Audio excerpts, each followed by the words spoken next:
Alright, next phase will be dry brushing Screaming Skull. Hey, I can aim at the camera. There we go. Next phase is dry brushing Screaming Skull. Fairly heavy dry brush, I would say. Nowhere near as much as the Squig Orange we did earlier, but still pretty solid on there. Really just trying to lighten up the edges quite a bit. So some paint on there, scrub most of it off, and then we're just gonna dry brush it in. Primarily focus on the raised edges. I will get just a little bit in the center here just to kind of blend in the rest of the stuff, but I don't want to go real heavy in the center of the tiles. I just spend more time on the raised edges and corners. Try and get some paint on all of that.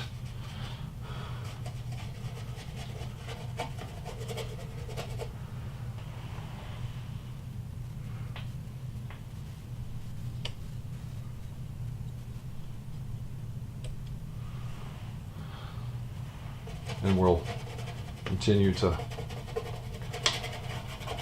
scrub it across most of this.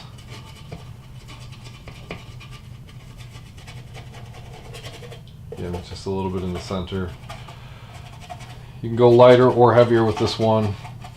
Kind of a choice what you're looking for. I'd like to make it look a little bit more worn, faded, dusty maybe from all the corrosion stuff in the air settling on the air, raised edges and such. So but essentially you're just going to keep going until you finish the whole thing.